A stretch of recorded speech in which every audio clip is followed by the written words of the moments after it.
Hi friends, welcome to bin sweeties kitchen.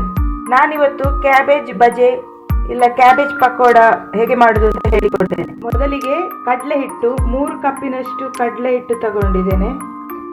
ರುಚಿಗೆ ತಕ್ಕಷ್ಟು ಉಪ್ಪು,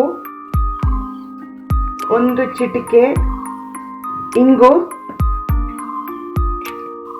1/4 ಚಮಚ ಟರ್ಮರಿಕ್ ಪೌಡರ್ ಅರಿಶಿನ ಹುಡಿ, 1 ಸ್ಪೂನು ಜೀರಿಗೆ ಕ್ಯೂಮಿನ್ ಸೀಡ್ಸ್ ಹಾಕಬೇಕು. 1 ಕಪ್ ನೀರು ಹಾಕ್ತೇನೆ. ಅದು ಪೇಸ್ಟ್ ಥರ ಬರಬೇಕು.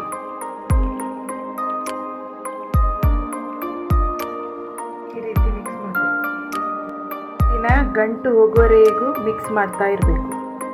ಇದಕ್ಕೆ ಕ್ಯಾಬೇಜ್ ಹಾಕಬೇಕು. ರೀತಿ ಮಿಕ್ಸ್ ಮಾಡಬೇಕು.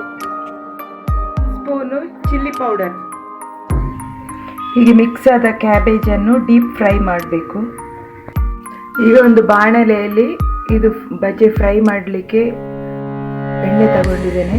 ಅದು ಡೀಪ್ ಫ್ರೈ ಆದ ಕಾರಣ ಎಣ್ಣೆ ಒಂದು 5 ಕಪ್ ಅಷ್ಟು ಎಣ್ಣೆ ತಗೊಂಡಿದ್ದೇನೆ.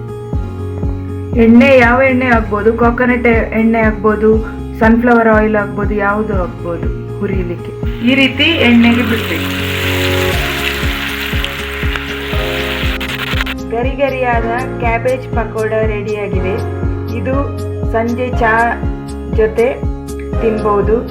ಟೊಮೆಟೊ ಕೆಚಪ್, ಟೊಮೆಟೊ ಸಾಸ್ನ ಜೊತೆ ತಿಂದರೆ ತುಂಬ ಚೆನ್ನಾಗಿರ್ತದೆ. ಈ ಸ್ನ್ಯಾಕ್ಸ್ ಇಷ್ಟ ಆದರೆ ಲೈಕ್, ಶೇರ್, ಸಬ್ಸ್ಕ್ರೈಬ್ ಮಾಡಿ. Thank you.